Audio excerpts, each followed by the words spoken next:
Por eso es que se dice que la inflación es el peor de los impuestos, porque afecta muchísimo más a los más pobres, es muchísimo más regresiva, es decir, que afecta a las personas de menores ingresos, más que a las personas de mayores ingresos. Y por eso es que hay que primero determinar cuáles son los factores que la explican y segundo, ver cuáles medidas se pueden adoptar para reducir la inflación.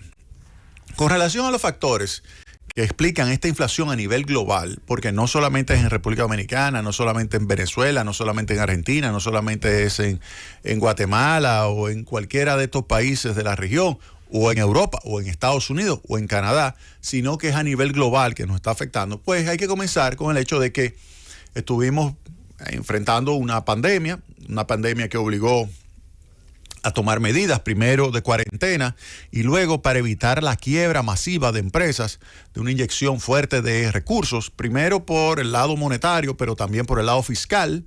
Eso se vio en Estados Unidos, se vio en los países europeos, se vio en los países de América Latina, se vio aquí en República Dominicana, para evitar la quiebra de los agentes económicos, de las empresas y en general de cualquiera que participe en la economía, para evitar el colapso económico total, pues fue necesario inyectar recursos. Recuerden aquellos famosos programas, fase 1, fase 2, supérate, quédate en casa. Todos esos programas fueron programas donde se le transfirió una gran cantidad de recursos para que la población pudiese disponer de capacidad de consumo. Ahora, ¿qué sucedía en ese momento? Que había una cuarentena y cayó al mismo tiempo la oferta y la demanda.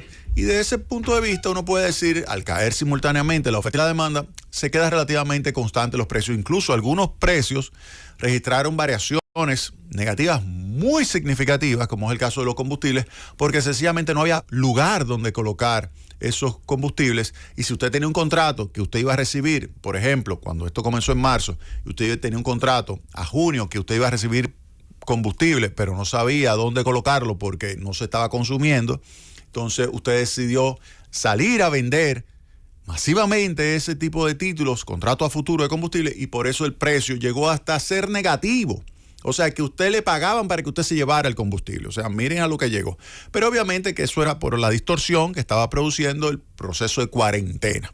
Tan pronto eso se liberó, tan pronto llegó la vacuna a nivel global, que comenzó a aplicarse y la gente ya a salir a la calle, a abrirse la actividad productiva y las personas tener recursos que le mandó el gobierno, recursos que se prestaron a través de los bancos por la política monetaria flexible a nivel global, pues hubo un aumento de la demanda. Un aumento de la demanda del sector privado, un aumento del consumo, y ese aumento del consumo, dado una oferta que comenzaba a reanimarse, pues eso provocó que comenzara a aumentar los precios de los combustibles, aumentar los precios de los bienes básicos, alimentos, fertilizantes, todo eso comenzó a aumentar de precio. Y entonces ya desde mediados del año pasado se comienza a registrar un aumento de la tasa de inflación. En ese momento se señaló que la tasa de inflación iba a ser transitoria, porque si era por el hecho únicamente de que la oferta no estaba haciendo la captura de la demanda, el catch-up de la demanda al mismo ritmo, a un ritmo acelerado, pues entonces como no estaba alcanzando la oferta a la demanda, pues se generaba ese proceso inflacionario. Pero que tan pronto la oferta comenzara a aumentar, pues se iba a reducir la inflación. Eso era lo que se pensaba y se decía que era transitoria. ¿Qué sucede? Ya a finales de año se comenzó a dar cuenta las autoridades monetarias de cada país, pero en particular en los Estados Unidos, que la situación ya no era tan transitoria, sino que había persistencia en la inflación. ¿Eso qué significa? Eso significa que la inflación comienza a mantenerse ya y a instalarse en la mente de las personas y a quedarse en las expectativas de tal manera que se queda claro en los agentes económicos que mañana va a seguir subiendo los precios y así sucesivamente.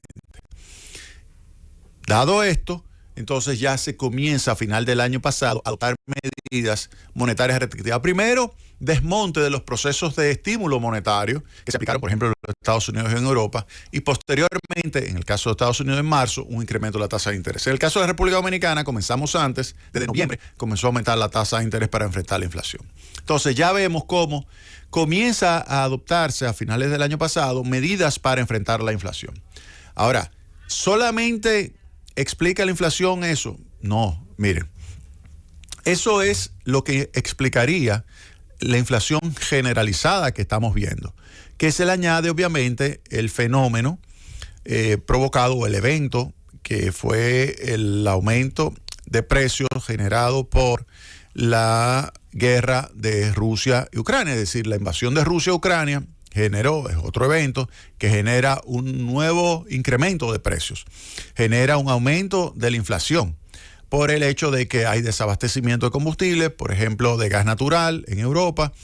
Hay también una ruptura de lo que es la cadena de suministro de bienes agropecuarios, en particular granos, porque tanto Ucrania como Rusia son grandes productores de grano, y las sanciones aplicadas a Rusia y el desabastecimiento por la ruptura de la cadena de suministro en Ucrania hizo que inmediatamente esos precios subieran a la estratosfera.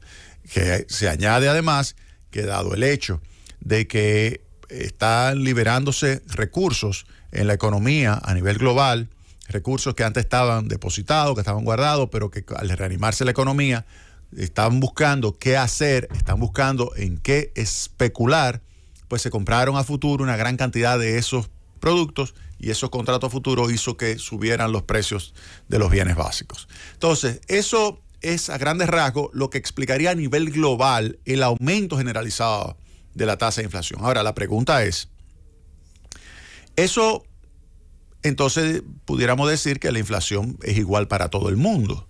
Y yo le puedo decir lo siguiente: en promedio, claro que la inflación es mayor que lo que se tenía previamente en todo el mundo. Eso es correcto. Ahora, ¿significa que todos los países deben tener la misma tasa de inflación? No. No. ¿Significa que algunos lo hicieron mejor o peor? No necesariamente. ¿Por qué? Porque hay elementos que explican la diferencia de inflación que no tiene que ver con que lo hiciste bien o lo hiciste mal. Por ejemplo, hay elementos estructurales que influyen sobre la tasa de inflación en cada país. Me explico. Un elemento estructural es la estructura de consumo. Si aquí, por ejemplo, tenemos una economía pequeña, abierta, que importa una gran cantidad de bienes, y hay un aumento de la inflación internacional, eso va a hacer que la inflación doméstica aumente. Porque tenemos una estructura muy sesgada hacia bienes importados, ya sea bienes finales o bienes intermedios o bienes como insumos, es decir, bienes que yo importo para procesarlo internamente y generar un nuevo producto, producir un nuevo bien. Y eso hace que entonces suban los precios, suba la tasa de inflación. Eso se denomina inflación importada. Puedo tener entonces diferencia de inflación en dos economías con la misma política monetaria, pero dos economías que tienen estructura de consumo distinta pueden tener diferente tasa de inflación. Primer elemento. El otro elemento, también estructural, tiene que ver con la estructura de costos. Por ejemplo, hay algunos países que tienen una producción local que puede disponer internamente de insumos y otros necesitan importar esos insumos. Si hay un proceso inflacionario a nivel global, entonces eso hace que los insumos se incrementen de precio, y un aumento de los incrementos de precios de los insumos obviamente que también genera un aumento de los precios domésticos, a diferencia de si todos los insumos fueran locales, que pudiera haber un aumento pero menos que proporcional. Entonces fíjense cómo dos economías con la misma política monetaria pudieran tener diferentes tasas de inflación dependiendo de la estructura de consumo y la estructura de costos de producción. Otro elemento que hay que tomar en cuenta también es la política fiscal, en particular la política que tiene que ver con los subsidios. Por ejemplo, yo puedo tener dos economías, una decide subsidiar los precios de los combustibles o el consumo de los combustibles, mientras que otra no. Tengo la misma política monetaria, pero una decide simplemente subsidiar los combustibles para que los precios se mantengan constantes y otra no. Eso hace que entonces la que subsidia los precios de los combustibles pueda tener una menor tasa de inflación. Por ejemplo, en el caso de la República Dominicana, que el gobierno del presidente Luis Abinader decidió subsidiar los combustibles, manteniendo los combustibles fijos mientras se mantengan en el rango de $85 a $115 el barril de petróleo.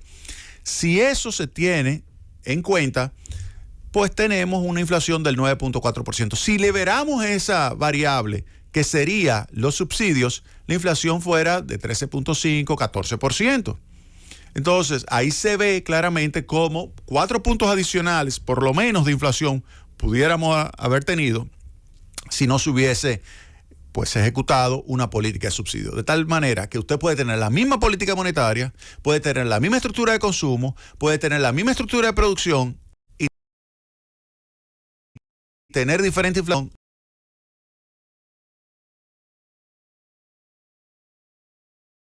La fiscal distinta es la política cambiaria. Si usted tiene una política cambiaria que está estrechamente asociada con la política monetaria, si usted tiene una política cambiaria en la cual usted logra evitar una depreciación de la moneda local e incluso más allá, si usted logra apreciar la moneda, como el caso de la República Dominicana, que se ha apreciado en los últimos meses en alrededor de 5%, si usted tiene una apreciación, usted le quita presión a la inflación doméstica por el hecho de que cuando vienen los bienes finales o los bienes intermedios importados y vienen con una inflación de 10%, si usted se ha logrado apreciar el tipo de cambio en 5%, la inflación importada que al final se va a instalar en la inflación doméstica es de 5%. 10% importada, neta, pero al convertirla en pesos se le reduce el 5% por el componente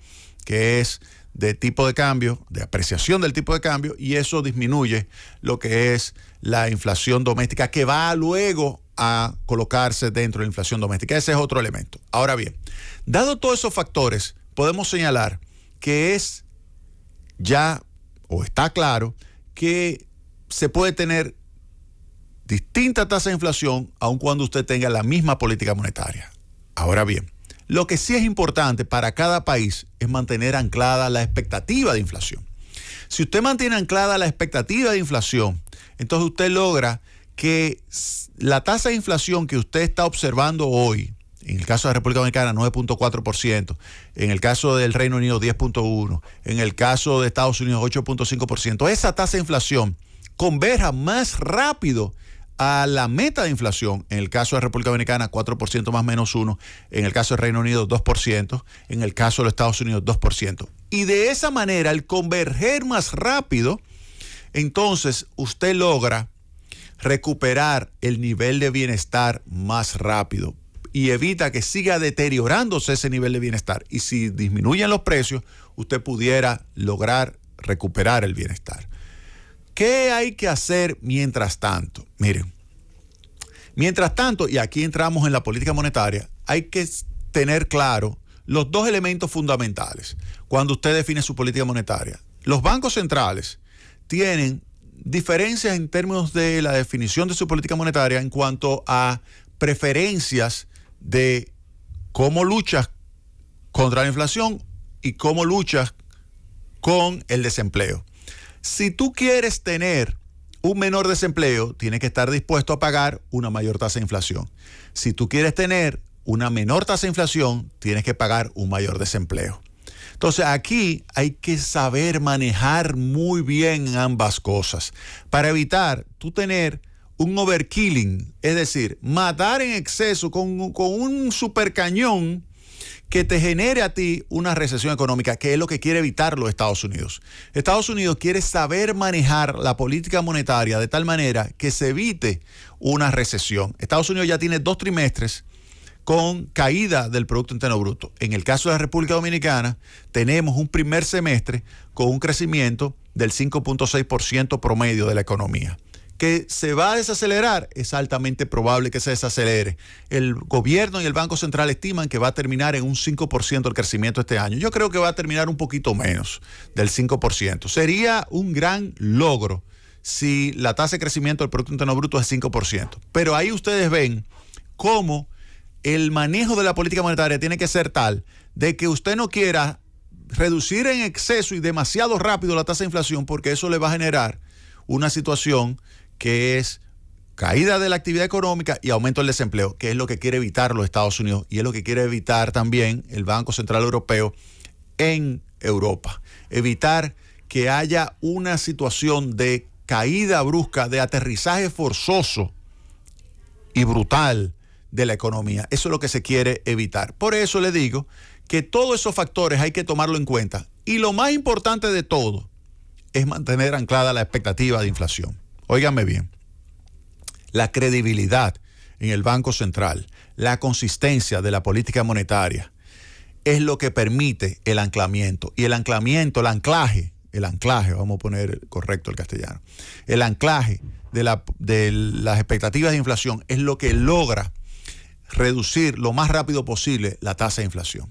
Entonces, ahí que hay que enfocarse, que el Banco Central, las autoridades monetarias a nivel global, mantenga la credibilidad en su política monetaria, mantenga la consistencia, que la gente sepa que el objetivo número uno es reducir la inflación, pero hacerlo de una forma inteligente para evitar que haya una contracción extraordinariamente fuerte de la economía y un aumento del desempleo. Si eso se logra manteniendo anclada la expectativa de inflación, ustedes verán que un periodo de 6 a 10 meses pudiéramos, dependiendo de lo que suceda a nivel internacional, si invade Taiwán a China, si China invade Taiwán, pues obviamente estaríamos en una situación terrible. Si China invade Taiwán, estaríamos en una situación verdaderamente terrible porque China es un gran suplidor de bienes industrializados y en general bienes de consumo.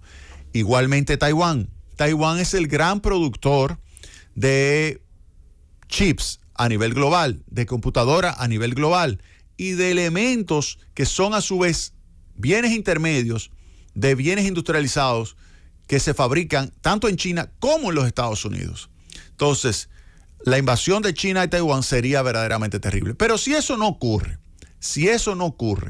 entonces no cabe duda de que en los próximos meses, con la reducción de la tasa de inflación a nivel internacional, pudiéramos nosotros estar pronosticando que también la República Dominicana pudiera tener una tendencia marcada de reducción de tasa de inflación de 6 a 10 meses, ya a un ritmo tal que pudiera estar convergiendo hacia lo que es la meta del 4% más menos 1. Llévatelo, Frances.